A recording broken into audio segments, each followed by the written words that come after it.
ஏசாயா 46ஆம் அதிகாரம் 3வது சொல்லுது, யாக்கோபின் சந்ததியாரே, இஸ்ரவேல் சந்ததியில் மீதியாக சகல ஜனங்கள் எனக்கு செவி கொடுங்க.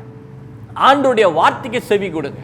ஏன்னா நீ அநேக மக்கள் இன்னைக்கு அநேக உலக ரீதியான காரியங்களுக்கு செவி கொடுக்கிறார்கள். இன்னைக்கு அநேக பேர் ஆண்டவருடைய வார்த்தை கேட்காதபடி அவங்க செவிகள் மந்தமாக்கப்பட்டிருக்கிறது, அல்லது உங்க இருதயம் வழுவி போகிற ஒரு இருதயமா இருக்கிறது, அல்லது வணங்கா கழுத்துள்ள ஜனங்களா இருக்கிறார்கள். இதை பார்த்து கொண்டிருக்கிற என் அன்பு சகோதர சகோதரிகளே, இன்னைக்கு உங்களுடைய குடும்பத்தில் ஆண்டவர் என்ன நடத்த மாட்டுகிறார், என் குடும்பத்தை ஆசீர்வதிக்க மாட்டுகிறார், என் கணவரை மாற்ற மாட்டுகிறார் என்று சொல்லி இத்தனை நாள் வரை நீ புலம்பிக் கொண்டு வருகிறாய். ஆனா இன்றைக்கு ஆவியானவர் பேசிக் கொண்டிருக்கார். உன்னுடைய வாழ்க்கையில் ஆண்டவருக்கு செவி கொடுக்கிறாயா, அல்லது ஆண்டவருக்கு நீ முக்கியத்துவம் கொடுக்கிறாயா? ஆண்டவருக்கு முக்கியத்துவம் கொடுக்காதபடி ஆண்டவர் என்னை எல்லாவற்றையும் ஆசீர்வதிக்க வேண்டும் என்று எப்படி உன்னால சொல்ல முடிகிறது?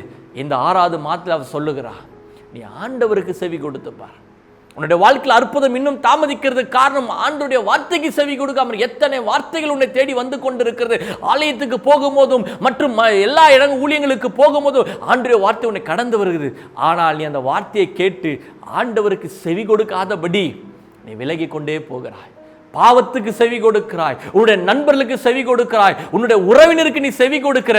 ஆனா ஆண்டவருடைய சத்தத்துக்கு செவி கொடுக்காதனாலதான் உன் வாழ்க்கையில் இன்னைக்கு இந்த நிலைமை நீ இருக்கிறாய். உன்னுடைய வாழ்க்கை இன்னைக்கு எப்பேற்பட்ட நிலைமையில இருந்தாலும் அந்த நிலைமையிலிருந்து நான் தூக்கி சுமப்பேன் என்று வாக்கு கொடுக்கிறார். இதுவரை நீ எந்த விதமான சூழ்நிலை ஊடாக பாவத்தின் ஊடாக போய் கொண்டு வந்தாலும் ஆண்டவர் மறுபடியும் என்னுடைய கரத்துக்குள்ள வா, என்னோட வார்த்தைக்கு நீ செவி கொடுத்துப்பா, நான் மறுபடியும் உன்னை முதிர் வயது வரை நடத்துவேன் என்று வாக்கு கொடுக்கிறார். நீங்கள் விசுவாசிக்கிறீங்களா? ஏன்னா இஸ்ரவேல் ஜனங்கள் அவர் எகிப்திலிருந்து வெளியே கொண்டு வந்து கிட்டத்தட்ட 40 ஆண்டுகள் அவங்களுக்கு வேண்டிய எல்லாவற்றையும் செய்தார். உபாகமம் என்ற புஸ்தகம் 1:31 சொல்லப்படுகிறது, இதுவரை நடத்தினார் என்று. யாத்திராகமும் 19ஆம் அதிகாரம் 31 சொல்லப்படுகிறது, இஸ்ரவேல் ஜனங்களை நான் தாங்கின ஒரு குழந்தையை தாய் சுமப்பது போல் நான் சுமந்து கொண்டு வந்தேன். ஆனால் இவைகள் எல்லாவற்றையும் இஸ்ரவேல் ஜனங்கள் கண்டு அற்புதத்தை பார்த்து மன்னாவை ருசித்து இவை எல்லாத்தையும் செய்துட்டு கடைசி வரையும் எனக்கு விரோதமாக முறுமுறுத்தார்கள் என்று தான் வேதம் போடப்பட்டிருக்கு. அதனால தான் அவருடைய இருதயத்தின் கடினத்தின் நிமித்தமே அவர்களை விட்டுவிட்டேன் என்று வேதம் சொல்லுது. இன்னைக்கு உங்களுடைய வாழ்க்கையில் இருக்கிறதுக்கு ஒரே ஒரு காரணம், நீங்கள் ஆண்டவருக்கு செவி கொடுக்காதபடி உங்க இருதய கடினம் தான். நீங்கள் இஷ்டத்துக்கும் வாழ வேண்டும் என்று நீங்கள் உலக போற போக்கில் வாழ்கிறதா உங்க வாழ்க்கை இன்றைக்கு ஒரு கேள்விக்குறியோடு இருக்கிறது. இன்னைக்கு ஆண்டவர் சொல்லுகிறார், எந்த பாவம் உன்னை வாழ்க்கையை ஆண்டவர் விட்டு திசை திருப்புகிறதோ அந்த பாவத்தை விட்டு மனம் திரும்ப. நீ ஆண்டவருடைய சமூகத்தை தேடாதபடி ஜெபிக்கிற, ஆனால் உண்மையான இருதயத்தோடு தேடாதபடி பாவமான வாழ்க்கையை வாழ்ந்து கொண்டு கர்த்தரேன் தேடுகிற, ஆனால் ஆண்டவர் என்னை தாங்கட்டும் சுமக்கட்டும், நிச்சயமாக பாவத்தோடு இருக்கிற மக்களை ஆண்டவரால் ஆசீர்வதிக்க முடியாது, ஆண்டவரால் உயர்த்த முடியாது. ஏன்னா அந்த பாவமே உன்னை கடைசியில் உன்னை நரகத்துக்கு கொண்டு போகும் என்று ஆண்டவருக்கு நல்லா தெரியும். ஆனால் இந்த ஜூன் மாதத்தில் ஆண்டவர் உங்களுக்கு சொல்லுகிற ஒரு வார்த்தை என்னன்னா, நான் உன்னை தாங்க ஆயத்தம், உன்னை தப்புவிக்க எல்லா விதமான சத்துரின் வல்லமைக்கு தப்புவிக்க ஆயத்தம், உன்னை ஏந்த ஆயத்தம். ஆனால் நீ என்னுடைய வார்த்தைக்கு செவி கொடுக்க ஆயத்தமா? நீ என்னுடைய வார்த்தைக்கு செவி கொடுக்க ஆயத்தமா? நீ செவி கொடுப்பாயானால் இஸ்ரவேல் ஜனங்களுடைய வாழ்க்கையில் செய்தது போல நீ செய்யாதபடி உன்னை மனம் திரும்பி ஒப்பு கொடுத்து ஆண்டவர் பக்கம் சாய்வானால் இந்த ஜூன் மாதத்தில் அவர் அற்புதம் செய்ய ஆயத்தமாக இருக்கிறார். கண்களை மூடி நம் ஜெபிப்போம். அன்புள்ள தகப்பனே, அப்பா, இந்த ஜூன் மாதத்தில் நீர் கொடுத்த அந்த வார்த்தைக்காக ஸ்தோத்திரம். நான் ஏந்துவேன், நான் சுமப்பேன், நான் தப்புவிப்பேன் என்ற அந்த வார்த்தைக்காக நன்றி.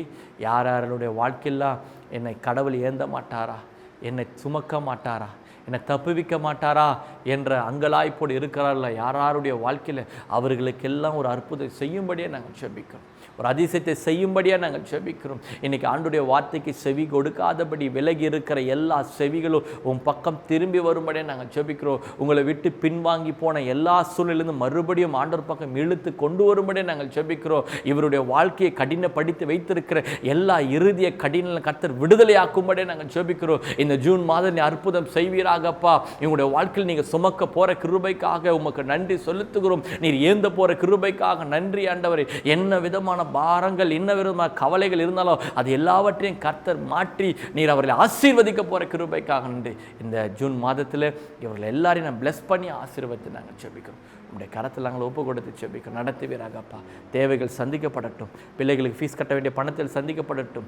ஆண்டவரே, என்னென்ன காரியங்களுக்காக ஜெபித்து கொண்டிருக்கிறோம் அதில் ஒரு அற்புதம் செய்யும்படியே நாங்கள் ஜெபிக்கிறோம். நான் மனதார வாழ்த்தி ஆசீர்வதித்து நாங்கள் இயேசுவின் மூலம் கேட்குறோம் எங்கள் சின்ன தகப்பனே, ஆமென். என் அன்பு தேவ ஜனங்களே, நிச்சயமாகவே ஆண்டவர் உங்களை இந்த மாதம் கொடுத்த வாக்குத்தத்த பிரகாரம் உங்களை நடத்துவார்.